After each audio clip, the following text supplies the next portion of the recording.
Hello students, welcome back to my YouTube channel knowledge का कीड़ा। So students, आज मैं बात करने वाला हूँ लेसन नंबर 13 के बारे में, जो है डीबीएमएस। तो आप लोगों ने मुझे कमेंट करके बताया कि आपको डीबीएमएस पे अलग से वीडियो चाहिए, तो आज मैं आपके लिए डीबीएमएस की वीडियो लेकर आया हूँ। ये लेसन नंबर 13 का पार्ट फर्स्ट होगा। ठीक है, हम इसको कई पार्ट्स में पढ़ेंगे क्योंकि चैप्टर काफ़ी लेंथी है। ठीक है, मैं नहीं चाहता कि अपनी वीडियो को मैं लंबा करूँ फालतू में, मैं इसको थोड़ा शॉर्टली ही बता देना चाहता हूँ। ठीक है, तो डीबीएमएस को जानने से पहले मैं आपको बता देना चाहता हूँ कि फाइल सिस्टम क्या होता है। अगर आप फाइल सिस्टम को जल्दी से जल्दी याद करना चाहते हो तो बस आपको एक ही काम करना है कि आपको फाइल सिस्टम को अपने मोबाइल के फाइल मैनेजर जैसा मान लेना है। ठीक है, यानी कि जो काम आपका फाइल मैनेजर करता है वही सारे काम फाइल सिस्टम भी करेगा। ठीक है, तो बस आपको रिलेट करना है कि जो फाइल सिस्टम है वो आपके फ़ोन का फाइल मैनेजर है। ठीक है, तो फाइल सिस्टम होता क्या है, तब इसका हम फर्स्ट पॉइंट पढ़ते हैं। Abstractions for store set of files retrieve and update is known as file system। File system क्या होता है कि जो सेट ऑफ फाइल्स होती है वो उसको स्टोर कर सकता है। ठीक है, उस फाइल्स को रिट्रीव कर सकता है, इट मीन्स कि उसको एक्सेस कर सकता है। ठीक है, या आप उन सेट ऑफ फाइल्स को अपडेट भी कर सकते हो। तो ये सारा काम कौन करता है? ये काम करता है फाइल सिस्टम। ठीक है, तो फाइल सिस्टम क्या करता है कि जो सिस्टम डेटा होता है या फिर आपकी जो बिग फाइल्स होती है, मेटा डेटा फाइल्स होती है, वो उसकी अप्रोच को रिस्ट्रिक्ट करता है। ठीक है, जो फाइल सिस्टम होता है वो रिलायबिलिटी को डिफाइन करता है, और रिलायबिलिटी को डिफाइन करना ये मान लो कि सिस्टम की मेन रिस्पॉन्सिबिलिटी होती है। तो नेक्स्ट बात करता हूँ प्रॉब्लम्स ऑफ फाइल सिस्टम। ठीक है, तो फाइल सिस्टम को यूज़ करने में हमें काफ़ी दिक्कत होती है। तो वो दिक्कत क्या क्या है? तो फर्स्ट आता है डेटा रिडंडेंसी। रिडंडेंसी बोलते हैं कि आप अपने फाइल मैनेजर के अंदर एक ही फाइल को मल्टीपल टाइम इसको कॉपी करके रख सकते हो। ठीक है, यानी वहाँ पे डेटा की क्या होती है? डुप्लीकेसी होती है। तो डुप्लीकेसी होना फाइल सिस्टम की सबसे बड़ी प्रॉब्लम है। ठीक है, डेटा एक्सेस डिफ़िकल्टी, इसका मीनिंग क्या होता है कि मान लो आपके फाइल मैनेजर के अंदर ऑडियो भी है, वीडियो भी है, इमेजेस भी है, या कोई भी टेक्स्ट फाइल्स है। ठीक है, तो आपको इतना तो पता होगा कि अगर आपको इनमें से कोई भी एक फाइल को ओपन करना है तो ओपन करने के लिए तो उनके लिए अलग से एप्लीकेशन होती है। जैसे ऑडियो के लिए म्यूज़िक प्लेयर होता है, वीडियो के लिए कोई वीडियो प्लेयर होता है। ठीक है, तो ये काम तो फिक्स है कि हम इसके लिए ये यूज़ करते हैं। मान लो कि अगर आपके मोबाइल के अंदर आप कोई भी अदर फाइल डाउनलोड करते हो तो उसको ओपन करने के लिए आपके फ़ोन के अंदर ऐसे कोई एप्लीकेशन नहीं है जो तो जिससे आप उस फाइल को एप्लीकेशन से ओपन कर सको। मान लो आपके फ़ोन में एक ऐसी कोई फाइल डाउनलोड है, ठीक है, जिसको एक्सेस करने के लिए आपके फ़ोन में कोई एप्लीकेशन नहीं है, तो आपको क्या करना पड़ता है कि आपको उसके लिए अलग से एप्लीकेशन को डाउनलोड करना पड़ता है। ठीक है, तो दिक्कत यही है कि जब भी आप कुछ भी नई रिक्वेस्ट को लेकर आते हो तो आपको उस रिक्वेस्ट को पूरा करने के लिए एक नया प्रोग्राम लिखना पड़ता है। ठीक है, तो ऐसे क्या होगा कि अगर आप हर तरह की नई रिक्वेस्ट लेकर आओगे, हर तरह की नई फाइल्स लेकर आओगे, तो आपको क्या करना होगा कि उसके लिए अलग अलग एप्लीकेशन को डाउनलोड करना ही पड़ेगा। ठीक है, तो यानी कि आप एक ही एप्लीकेशन से सारी फाइल को एक्सेस नहीं कर सकते। ये फाइल सिस्टम की सबसे बड़ी प्रॉब्लम है, जो है data access difficulty. Data isolated क्या होता है कि मान लो कि आपके फ़ोन के अंदर डिफरेंट डिफरेंट टाइप्स की क्या हैं, फाइल्स हैं। इमेज होगी, ठीक है, ऑडियो होगी, वीडियो होगी। अब ये तो अलग अलग फाइल्स हैं, लेकिन आपको इतना पता होगा कि इन फाइल्स के अलग अलग फॉर्मेट भी होते हैं। जैसे इमेज के लिए होता है बिटमैप, जेपीजी, पीएनजी। ऐसे म्यूज़िक के लिए MP3 प्लेयर होता है, WMV होता है। या फिर वीडियो के लिए MP4 होता है, HD होता है, AVI होता है। तो यानी कि हर फाइल्स के देखो, फाइल्स तो डिफरेंट डिफरेंट हैं, लेकिन हर फाइल्स के भी डिफरेंट डिफरेंट फॉर्मेट्स होते हैं। तो यहाँ पे हर तरह का डेटा आइसोलेटेड रहता है। फोर्थ आता है मल्टी यूज़र कांट एसेस। अगर आप अपना फ़ोन को यूज़ कर रहे हो तो आपके फ़ोन को आपके साथ कोई दूसरा पर्सन कैसे एक्सेस कर सकता है? तो ये भी इसकी क्या सबसे बड़ी प्रॉब्लम है। सिक्योरिटी लेस होती है। ठीक है, क्योंकि इसमें इतना खास ध्यान नहीं दिया जाता सिक्योरिटी पे। अगर आपके फ़ोन पे पासवर्ड नहीं है तो ऐसा कोई भी ऑप्शन नहीं है जो आपके डेटा को किसी और यूज़र से बचा सके। तो ये सब क्या प्रॉब्लम्स हैं। तो बस आप इतना ध्यान रखना कि जितनी भी फाइल सिस्टम की प्रॉब्लम्स हैं, जब इसको ठीक किया गया, जब इसको सुधारा गया, तो उन्होंने एक नया सिस्टम बनाया जिसका नाम रखा था डीबीएमएस। तो डीबीएमएस क्या होता है वो हम आगे पढ़ेंगे। इसके बाद मैं बात करना चाहूँगा फाइल सिस्टम और डेटाबेस के बारे में, यानी डीबीएमएस और फाइल सिस्टम के डिफरेंस के बारे में बात करना चाहूँगा। तो फर्स्ट डिफरेंस आता है कि जो फाइल सिस्टम होता है वो एप्लीकेशन ओरिएंटेड होता है। यानी कि हर फाइल्स को एक्सेस करने के लिए एप्लीकेशन चाहिए होती है। लेकिन जो डेटाबेस है वो सिस्टम ओरिएंटेड होता है। ठीक है, जो फाइल सिस्टम होता है वो एप्लीकेशन ओरिएंटेड होता है और डेटाबेस सिस्टम ओरिएंटेड होता है। फाइल सिस्टम में सेकंड आता है डेटा रिडंडेंसी, यानी फाइल सिस्टम के अंदर डेटा की डुप्लीकेसी होती है। यानी कि आप एक ही फोल्डर के अंदर एक ही फाइल को मल्टीपल टाइम स्टोर कर सकते हो।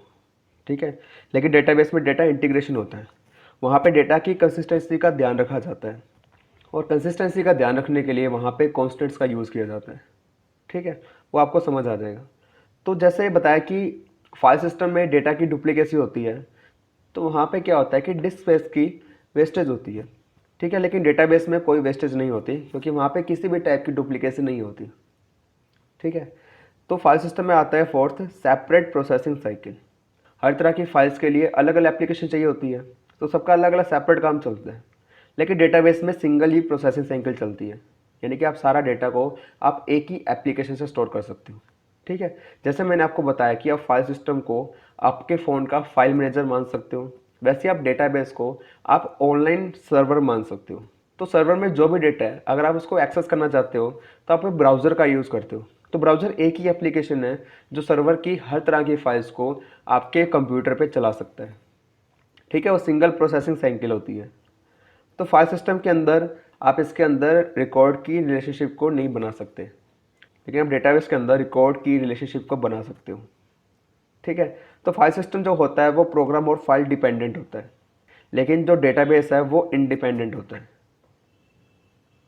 और जो फाइल सिस्टम है वहाँ पे आप हाई लेवल लैंग्वेज का यूज़ करते हो उसको बनाने के लिए, लेकिन डेटाबेस को बनाने के लिए हम यूज़ करेंगे RDBMS का। ठीक है, तो ये कुछ डिफरेंस है, आप इसको याद रखोगे तो आपको दोनों के बारे में बताना आसान हो जाएगा। ठीक है, सो नेक्स्ट मैं बात करता हूँ हायरार्की ऑफ डेटा। इसका मीनिंग क्या है कि आपको तो पता ही होगा कि जो आपके डेटाबेस में जो डेटा होता है या फिर आपके कंप्यूटर सिस्टम में जो भी डेटा स्टोर होता है उसको देखने के कई तरीके होते हैं। ठीक है, तो ऐसे सेम हम DBMS को भी इस तरीके से हम डिफाइन करते हैं, यानी कि आपका जो लॉजिकल डेटा होगा वो किस तरीके से ऑर्गेनाइज किया जाता है। तो सबसे पहले आता है बिट्स।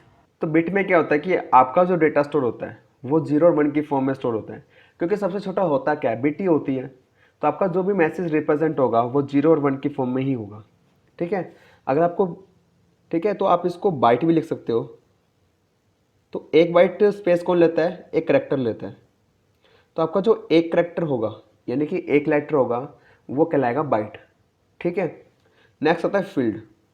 फील्ड होता क्या है, आप इसको बोल सकते हो कलेक्शन ऑफ करेक्टर्स। तो कलेक्शन ऑफ करेक्टर्स होता है वो होता है फील्ड। ठीक है, यानी कि एक वर्ड, ओनली सिंगल वर्ड। ठीक है, तो आप एक फील्ड को कैसे रिप्रेजेंट करते हो, तो आप ये कह सकते हो कि एक एंटिटी का कोई भी सिंगल एट्रीब्यूट। एंटिटी कुछ भी हो सकता है। ठीक है, कोई भी पर्सन हो सकता है, कोई भी प्लेस हो सकता है। जैसे मान लो स्टूडेंट है, स्टूडेंट एक एंटिटी है क्योंकि इसकी प्रॉपर्टीज़ होती हैं, यानी इसके एट्रीब्यूट्स होते हैं। एट्रीब्यूट्स कैसे, उसका नेम, क्लास। ठीक है, अगर मैं सिर्फ स्टूडेंट के अगर मैं एक स्टूडेंट के उसके नाम की बात करूं तो वो एक सिर्फ फील्ड है। ठीक है, अगर मैं किसी एंटिटी का सिर्फ सिंगल एट्रीब्यूट की बात कर रहा हूं तो वो मेरा एक फील्ड होगा। ठीक है, तो ऐसे ही जैसे हमने बिट्स को लेकर फील्ड बनाया था, तो फील्ड क्या होता है, collection of characters. Bits character होते हैं तो फील्ड क्या होगा, कलेक्शन ऑफ करेक्टर्स। तो रिकॉर्ड मेरा क्या बन जाएगा, कलेक्शन ऑफ फील्ड्स। जो कलेक्शन ऑफ फील्ड्स होगा वो क्या कहलाएगा, रिकॉर्ड। तो ठीक है, मतलब क्या हुआ इसका कि अगर आप एक ही एंटिटी के सारे एट्रीब्यूट्स की बात कर रहे हो तो आपको पता है कि अगर आप किसी का रिकॉर्ड जाना चाहते हो तो रिकॉर्ड में क्या क्या आता है, उसका नेम आएगा, उसका फादर नेम, मदर नेम, ठीक है, एज, डेट ऑफ बर्थ, जो भी कुछ है वो सब क्या है कि एक एंटिटी के सारे एट्रीब्यूट्स हैं। अगर आप एक टाइम में सभी एट्रीब्यूट्स को देख रहे हो इट मीन्स आप उसका क्या देख रहे हो, रिकॉर्ड देख रहे हो। ठीक है, आगे बात करता हूँ फाइल की। तो फाइल भी क्या होगा, कलेक्शन ऑफ रिकॉर्ड्स। अभी मैंने सिर्फ एक स्टूडेंट की बात की थी, ऐसे मैं क्लास में हर स्टूडेंट की बात करूंगा तो हर स्टूडेंट का रिकॉर्ड्स मैं अपने पास सेव रखूंगा, तो मेरी क्या बन जाएगी, वो मेरी एक फ़ाइल बन जाएगी। तो फाइल में क्या होता है कि जो रिलेटेड रिकॉर्ड्स होते हैं उसका कलेक्शन होता है। ठीक है, अब बात करता हूँ डेटाबेस की। डेटाबेस में क्या बनेगा, कलेक्शन ऑफ फाइल्स या फिर कलेक्शन ऑफ डेटा, यही बनेगा। तो यही बनता है कलेक्शन ऑफ डेटा या कलेक्शन ऑफ फाइल्स। अब जैसे मैंने एक क्लास के सभी बच्चों की फ़ाइल बना ली, ऐसे मैं पूरे स्कूल के अंदर हर क्लास के बच्चों की फ़ाइल्स बनाऊंगा। तो मैं अलग अलग जो क्लास की फ़ाइल्स बनाऊंगा, इसको मैं जहाँ पे स्टोर करूँगा वो मेरा कहलाएगा डेटाबेस। ठीक है। बिट्स क्या होता है? कैरेक्टर होता है, सिंगल लेटर अल्फ़ाबेट्स होते हैं। फील्ड क्या होता है? एक वर्ड होता है, यानी कि कलेक्शन ऑफ कैरेक्टर्स, यानी कि एक एंटिटी का सिंगल जो एट्रीब्यूट होता है वो फील्ड कहलाता है। रिकॉर्ड एक एंटिटी के सारे एट्रीब्यूट्स, वो रिकॉर्ड कहलाता है। फाइल क्या होता है? Collection of related records. And database क्या होगा? Collection of files. ठीक है, तो ये चीज़ थी सिंपल, मैंने आपको बता दी है। तो अब मैं फाइनली बात करना चाहता हूँ डीबीएमएस के बारे में। तो डीबीएमएस क्या होता है? डीबीएमएस का पूरा नाम होता है डेटाबेस मैनेजमेंट सिस्टम। ठीक है, तो आप ये कह सकते हो कि जो डीबीएमएस है वो 3 वर्ड से मिलकर बना है। ठीक है, तो कौन कौन सा है? फर्स्ट आता है डेटा। डेटा क्या होता है? कुछ भी रो इन्फॉर्मेशन होती है, कोई भी कच्ची इन्फॉर्मेशन जो होती है वो डेटा होती है, यानी जिसको हम लेके कोई अनुमान लगा ही नहीं सकते। ठीक है, तो डेटा के बारे में आपको मैंने लेसन फर्स्ट में बताया था। ठीक है, वो डेटा होता है कोई भी कच्ची इन्फॉर्मेशन। डेटाबेस क्या होता है? कलेक्शन ऑफ डेटा, जहाँ पे हम बहुत सारे डेटा को स्टोर करते हैं उसको हम क्या बोलते हैं? डेटाबेस बोलते हैं। अब बात करता हूँ डेटाबेस मैनेजमेंट सिस्टम क्या होता है। डीबीएमएस एक सॉफ्टवेयर होता है जो डेटाबेस के अंदर एंटिटीज़ के बारे में या एंटिटीज़ को स्टोर करता है, ऑर्गेनाइज करता है, रिट्रीव करता है या फिर इसको मैनिपुलेट करता है। तो डीबीएमएस के जो एग्जांपल है, हम जो भी डेटाबेस को बनाने के लिए जो भी हम कमर्शियल सॉफ्टवेयर का यूज़ करते हैं वो आता है RDBMS और MySQL। ठीक है, तो ये दो ऐसे पॉपुलर सॉफ्टवेयर हैं जिसका हम यूज़ डेटाबेस बनाने के लिए करते हैं। सो नेक्स्ट मैं बात करता हूँ एडवांटेज ऑफ डीबीएमएस। जैसा मैंने बताया कि जितने भी फाइल सिस्टम की प्रॉब्लम्स हैं, जब उसको ठीक कर दी जाएगी तो वो क्या कहलाएगी? डेटाबेस मैनेजमेंट सिस्टम की एडवांटेज कहलाएगी। ठीक है, जैसे कि फाइल सिस्टम के अंदर क्या होता था कि कोई भी फाइल्स की डुप्लीकेसी होती थी, लेकिन डीबीएमएस के अंदर उस डुप्लीकेसी को यहाँ से हटा दिया गया। ठीक है, मिनिमाइज़ कर दिया गया, यानी कि आप उसके अंदर डेटा की डुप्लीकेसी नहीं कर सकते। इंटीग्रिटी कैन बी मेंटेन, इसका मतलब क्या है कि आप अपने डेटाबेस को एक कंसिस्टेंट वे में लगा सकते हैं। तो कंसिस्टेंट वे में लगाने के लिए क्या करते हो? आप वहाँ पे कॉन्स्टेंट्स का यूज़ करते हो। कॉन्स्टेंट्स क्या होता है कि एक तरह की कंडीशन होती है जो उस कंडीशन को सेटिस्फाई करने के बाद ही हम डेटाबेस के अंदर डेटा को स्टोर कर सकते हैं। ठीक है, तो ये मान लो कि आपको अच्छे तरीके से डेटा को स्टोर करने के लिए कॉन्स्टेंट्स का यूज़ करना होगा। और कॉन्स्टेंट एक टाइप की कंडीशंस होती हैं जो कि हमारी वैल्यूज़, जो हमारा डेटा होगा, अगर उस कंडीशन को सेटिस्फाई करेगा तो भी तब भी जाके हमारा डेटा डेटाबेस में स्टोर हो सकेगा। ठीक है, थर्ड आता है परमिटिंग डेटा शेयरिंग। आप अपने डेटा को डीबीएमएस के थ्रू कहीं भी शेयर कर सकते हो। ठीक है, सिक्योरिटी को यहाँ पे इम्प्रूव किया गया है, जो कि फाइल सिस्टम के अंदर सिक्योरिटी बहुत कम थी, यहाँ पे सिक्योरिटी को इम्प्रूव कर दिया गया है। यहाँ पे डेटा इंडिपेंडेंट रहता है। ठीक है, इंडिपेंडेंस क्या होता है मैं आपको आगे बता दूंगा, अभी के लिए आप जान लो कि यहाँ पे डेटा इंडिपेंडेंट रहता है। ठीक है, यानी कि आपका डेटाबेस आपके किसी डिवाइस के ऊपर डिपेंड नहीं होता, वो जाके अपने सर्वर में स्टोर होता है। ठीक है, लास्ट आता है फास्टर एप्लीकेशन डेवलपमेंट। इसका मतलब क्या है कि जो डीबीएमएस है वो कई तरह के इंपॉर्टेंट फंक्शंस को सपोर्ट करता है। ठीक है, जो प्रोग्रामर होते हैं या फिर जो भी एप्लीकेशन डेवलपर होते हैं वो इन फंक्शंस यूज़ करते हैं कि आप किसी भी एप्लीकेशन के अंदर वो डेटा को कैसे रिट्रीव कर सकता है। तो इस तरह का लॉजिक को डिज़ाइन करने के लिए वो यहाँ पर डीबीएमएस का यूज़ करते हैं। सो नेक्स्ट मैं बात करता हूँ एप्लीकेशन ऑफ डीबीएमएस, यानी कि डीबीएमएस का यूज़ कहाँ कहाँ किया जाता है। तो यहाँ पे सिंपल सी बात है कि आपको ही पता होगा कि डीबीएमएस का यूज़ कहाँ कहाँ करते हैं। तो फर्स्ट आता है बैंकिंग लाइन में। बैंकिंग में किस तरह से यूज़ होता है? बैंकिंग एरिया में जितनी टाइप्स की ट्रांजेक्शन्स होती हैं तो उनको स्टोर करने के लिए वहाँ पे डीबीएमएस का यूज़ किया जाता है। सेकंड आता है एयरलाइन। एयरलाइन में किस तरीके से यूज़ होता है? मान लो कोई रिजर्वेशन होगी या आपको कोई सीट की अवेलेबिलिटी चेक करनी है कि वहाँ पे सीट अवेलेबल है या नहीं है, या उसका शेड्यूल चेक करना है, तो वहाँ पे भी सब कुछ देखने के लिए एयरलाइन डीबीएमएस का यूज़ करता है। यूनिवर्सिटीज़, जैसे कि किसी स्टूडेंट के रजिस्ट्रेशन हो गए या उसका रिजल्ट हो गया, तो उसको स्टोर करने के लिए यूनिवर्सिटीज़ भी क्या करती है? डीबीएमएस का यूज़ करती है। तो सेल्स में क्या आता है कि कस्टमर की डिटेल्स होगी। ठीक है, उसके प्रोडक्ट्स हो गए किसी कंपनी के, या फिर कितनी परचेजिंग की है, यानी हर तरह के जो डेटा होता है उसको स्टोर करने के लिए भी डीबीएमएस का यूज़ किया जाता है। फिर आता है डेवलपमेंट। इसका मतलब क्या है? तो जितने भी तरह के प्रोडक्शंस होती हैं या जितने तरह के गुड्स होते हैं, सप्लाई सीरीज होते हैं, तो उसको भी स्टोर करने के लिए यूज़ किया जाता है। सो नेक्स्ट मैं बात करता हूँ डेटाबेस एब्स्ट्रैक्शन लेवल की।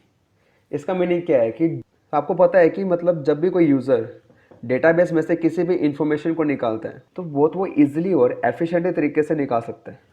ठीक है, तो हमें देखना है कि वहाँ पे डेटा कलेक्ट कैसे होता है या उसको मेंटेन कैसे किया जाता है। जो डेटाबेस प्रोफेशनल्स होते हैं, जब भी वो डेटाबेस को बनाते हैं तो वो 3 लेवल्स के एब्स्ट्रैक्शंस का यूज़ करते हैं। ठीक है, और जो भी 3 लेयर्स होती है डेटाबेस स्ट्रक्चर्स की, उसको हम बोलते हैं आर्किटेक्चर ऑफ ए डेटाबेस। ठीक है, तो वो 3 लेवल कौन कौन से होते हैं? तो फर्स्ट आता है व्यू लेवल, सेकंड आता है लॉजिकल लेवल एंड थर्ड आता है फिजिकल लेवल। तो हम one by one in levels के बारे में पढ़ेंगे। ठीक है, तो इससे पहले मैं आपको इसका डायग्राम दिखा देता हूँ। ये होता है डेटाबेस एब्स्ट्रैक्शंस। तो आप इसको अच्छे से देख पा रहे हैं। जो सबसे ऊपर लेवल होता है वो होता है व्यू लेवल। ठीक है, व्यू लेवल इसलिए होता है क्योंकि ये यूज़र के पास बहुत क्लोज होता है। मान लो अगर आप किसी एप्लीकेशन के थ्रू कोई डेटा देख रहे हो तो आपका वो व्यू लेवल है। व्यू लेवल जो होगा वो यूज़र के पास ही होगा। ठीक है, और यहाँ पे व्यू लेवल अलग अलग बनाए गए हैं, व्यू 1, व्यू 2, व्यू 3, व्यू 4। ये इसलिए बनाए गए हैं क्योंकि हर यूज़र का अपना अलग अलग व्यू होता है। हमें नहीं पता कि वो किस डिवाइस का यूज़ कर रहा है डेटा को एक्सेस करने के लिए, लेकिन हम हर तरीके के डिवाइस को डेटा रिप्रेजेंट करवाने के लिए अलग अलग व्यू लेवल को तैयार करते हैं। ठीक है, सेकंड आता है कॉन्सेप्चुअल लेवल। ठीक है, जो इंटरमीडिएट लेवल होता है। लास्ट में आता है फिजिकल लेवल। ठीक है, ये सबसे नीचे का लेवल होता है जो कि डेटाबेस के क्लोज होता है। ठीक है, नीचे बना हुआ डेटाबेस। तो ये पूरा डायग्राम होता है डेटाबेस एब्स्ट्रैक्शंस का। तो ठीक है, हम one by one in levels के बारे में पढ़ते हैं। तो फर्स्ट आता है व्यू लेवल। जो व्यू लेवल है उसका सेकेंड नेम होता है एक्सटर्नल लेवल। ठीक है, क्योंकि ये बाहर की चीज़ें दिखाता है, क्योंकि ये डेटाबेस में से डेटा को बाहर लेके जाता है। यानी कि किसी यूज़र को आउटपुट दिखाएगा तो वो एक्सटर्नल होगा, तो व्यू लेवल को एक्सटर्नल लेवल कहा जाता है। This level is closest to the user. ये लेवल यूज़र के बिल्कुल क्लोज होता है। It permits to personal user और group of user to approach the data. View level क्या परमिट करता है कि जितने भी पर्सनल यूज़र्स हैं या जितने भी ग्रुप ऑफ यूज़र्स हैं वो डेटा को अप्रोच कर सकें। ठीक है, every database has a logical and a physical schema but it can have many view level schema. ठीक है, हर डेटाबेस के पास एक ही लॉजिकल स्कीमा होगी और एक ही फिजिकल स्कीमा होगी, लेकिन हर डेटा के डिफरेंट डिफरेंट लेवल्स हो सकते हैं। तो जैसा मैंने आपको अभी बताया। ठीक है, सेकंड में बात करता हूँ लॉजिकल लेवल की। जो लॉजिकल लेवल होता है उसको हम बोलते हैं कॉन्सेप्चुअल लेवल। ठीक है, कॉन्सेप्चुअल लेवल कॉन्सेप्चुअल लेवल क्या डिस्क्राइब करता है? तो डिस्क्राइब ये करता है कि जो डेटाबेस के अंदर जो डेटा स्टोर होता है, जो भी डिफरेंट डिफरेंट डेटा स्टोर होता है, वो क्या स्टोर होता है और उन डेटा का जो एक्सेस करेगा उनके बीच में रिलेशन क्या होता है। तो डेटाबेस में जो भी डेटा है वो डेटा स्टोर क्या है वो लॉजिकल लेवल देखता है, और जो डेटाबेस में जो डेटा है इसको जो भी यूज़र एक्सेस करेगा उसके बीच में उनकी रिलेशनशिप क्या है। ठीक है, जैसे मैं कंपनी में काम करता हूँ तो कंपनी का डाटा मैं एक्सेस कर सकता हूँ क्योंकि मैं कंपनी का एक एम्प्लॉय हूँ। तो एम्प्लॉय का राइट होता है कि वो कंपनी के डाटा को एक्सेस कर सकता है, क्योंकि उसके पास एक लॉगिन आईडी दी जाती है, एक पासवर्ड दिया जाता है जिसके थ्रू वो वहाँ पे उस डेटा को एक्सेस कर सकता है।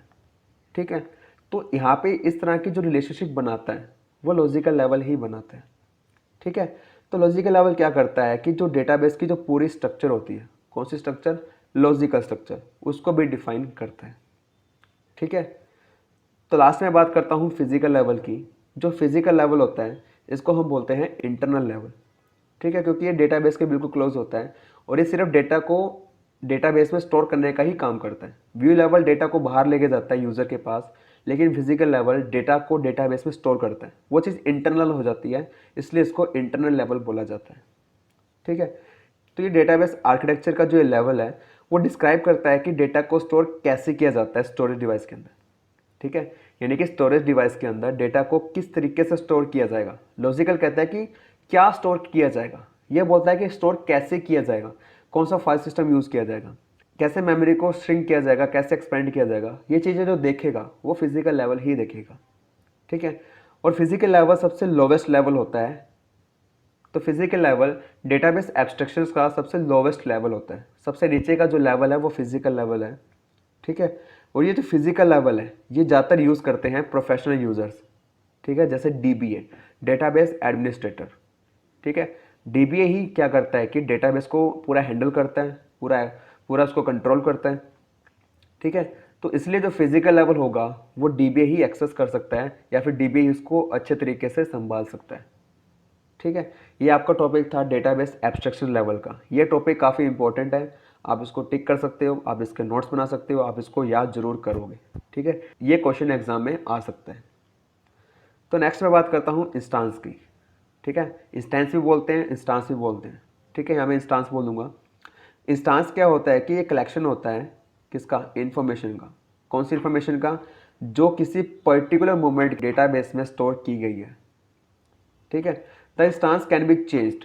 जो इंस्टांस होता है या इंस्टेंस होता है वो चेंज होता रहता है किसके थ्रू, CRUD, यानी कि create, read, update, delete operation के थ्रू हम इंस्टांस को चेंज कर सकते हैं। ठीक है, बोला हुआ आगे like addition, deletion of data. तो यहाँ पे हम इंस्टांस को चेंज कर सकते हैं।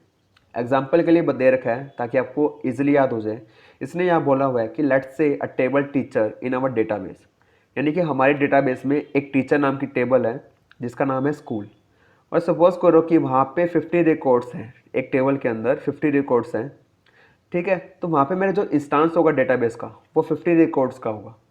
ठीक है, ये बात मैं आज की कर रहा हूँ कि आज के टाइम में मेरे पास 50 रिकॉर्ड्स हैं। अब कल क्या होता है कि वहाँ मैंने 50 रिकॉर्ड्स और ऐड कर दिए, तो कल और आज का मिला के तो टोटल मेरे पास कितने इंस्टांस हो गए, 100 रिकॉर्ड्स हो गए। तो यहाँ मेरा डेटा चेंज हुआ ही नहीं हुआ। ठीक है, क्योंकि लास्ट टाइम मेरे पास 50 रिकॉर्ड्स थे, आज मेरे पास 50 रिकॉर्ड्स और आ गए, तो टोटल मेरा इंस्टांस कितना हो गया, 100 रिकॉर्ड्स का हो गया। तो इसे इंस्टांस बोलते हैं। ठीक है, एग्जाम्पल के लिए और मान लो कि आप शॉपकीपर हो, आप डेली सेल करते हो। मान लो आपकी आज की तारीख है, आज तारीख है 15। ठीक है, तो आज की तारीख में मान लो आपने कुछ पैसों की सेल की है, मान लो आपने 10,000 की सेल की है, और मान लो कल आपने 12,000 की सेल की होगी। ठीक है, यहाँ पे जो वैल्यू चेंज हो रही है, कल आपने 12,000 की, आज आपने 10,000 की, इसको हम इंस्टांस बोलते हैं। इंस्टांस ये चीज़ होती है कि वो टाइम के हिसाब से वो चेंज होता रहता है। ठीक है, मान लो मैं कल जाऊँगा दुकान पे, वहाँ मैं 25,000 की सेल करूँगा, तो वहाँ मेरा इंस्टांस चेंज हुआ ही नहीं हुआ, होगा ना। तो इसको हम इंस्टांस बोलते हैं जो चेंज होता रहता है। ठीक है, जो भी इंस्टांस होता है वो स्टोर कहाँ होता है, यानी जो भी रिकॉर्ड्स होता है वो कहाँ पे स्टोर होगा, वो होगा स्कीमा के अंदर। स्कीमा क्या होता है, जो भी डेटाबेस की ओवरऑल डिजाइनिंग होती है या जो भी डेटाबेस की पूरी डिस्क्रिप्शन होती है, तो हम वहाँ पे ये डिसाइड करते हैं कि वहाँ पे कितने कॉलम्स आएंगे, उन कॉलम का नेम क्या होगा। यानी कि हम जो एक टेबल बनाते हैं, जो डेटाबेस के हम जो स्ट्रक्चर बनाते हैं उसको हम स्कीमा बोलते हैं। ठीक है, स्कीमा क्या होती है वो आपको आगे समझ आ जाएगा। तो इसने बोला है कि schema is the overall description of the database, the basic structure of how the data will be stored in the database is called schema. यानी आपका जो डेटा है, तो डेटाबेस में डेटा स्टोर कैसे होगा, इसकी जो बेसिक स्ट्रक्चर होती है इसको हम बोलते हैं स्कीमा। ठीक है, एग्जाम्पल के लिए मान लो कि let's say a table teacher in our database name school. ठीक है, the teacher table requires the name, date of birth, date of joining. ठीक है, तो ये सभी हम कॉलम के नेम टेबल की हेडिंग में लिखते हैं। तो हमने क्या किया, एक स्ट्रक्चर को डिज़ाइन किया। ठीक है, डिज़ाइन कैसे करते हैं, मान लो यहाँ पे जो टेबल का नेम है वो है टीचर। ठीक है, अब मैं कैसे इसको डिज़ाइन करूँगा, तो डिज़ाइन में इस तरीके से करूँगा कि जो टेबल होगी, ठीक है, मान लो टेबल है, इसको हम बोलते हैं स्कीमा। तो यहाँ मैं लिखता हूँ फर्स्ट कॉलम नेम, तो नेम का टाइप क्या होगा, स्ट्रिंग होगा। ठीक है, ऐसे लिखता हूँ यहाँ पे डेट ऑफ ज्वाइनिंग, इसका टाइप क्या होगा, डेट होगा। यहाँ लिखता हूँ मैं डेट ऑफ बर्थ, इसका टाइप भी क्या होगा, डेट होगा। तो यहाँ मैंने जो टेबल तैयार की है, इसी टेबल को हम क्या बोलते हैं, स्कीमा बोलते हैं। ये जो हम लॉजिकल डिज़ाइन तैयार करते हैं डेटाबेस के अंदर डेटा स्टोर करने का, उसको हम बोलते हैं स्कीमा। तो स्कीमा और इंस्टांस में डिफरेंस क्या होता है वो मैं आपको बता देता हूँ। जो स्कीमा होती है वो डेटाबेस की क्या होती है, स्ट्रक्चर होती है जहाँ पे हम डेटा को स्टोर करते हैं। इंस्टांस क्या होता है कि जो हमने स्ट्रक्चर तैयार किया है वहाँ पे हम कलेक्शन ऑफ इन्फॉर्मेशन को स्टोर करते हैं किसी पर्टिकुलर मोमेंट के अंदर, यानी किसी हम डेट के अंदर जो हम रिकॉर्ड्स को स्टोर करेंगे। ठीक है, उसको हम बोलते हैं इंस्टांस। तो स्कीमा क्या होती है, पूरे डेटाबेस के लिए एक ही होती है। यानी ऐसा कभी नहीं होगा कि जैसे टीचर टेबल है, वहाँ पे टीचर की आप 3 वैल्यूज़ दे रहे हो, किसी की 10 दे रहे हो, किसी की 15 दे रहे हो, ऐसा नहीं होता। सबके लिए वैल्यू सेम ही ली जाती है, तो उसको हम बोलते हैं स्कीमा। यानी कि जो पूरे डेटाबेस के लिए सेम ही रहती है। लेकिन जो इंस्टांस है वो चेंज होता रहता है, यानी कि आप उसके अंदर वैल्यूज़ को ऐड भी कर सकते हो, डिलीट भी कर सकते हो, अपडेट भी कर सकते हो।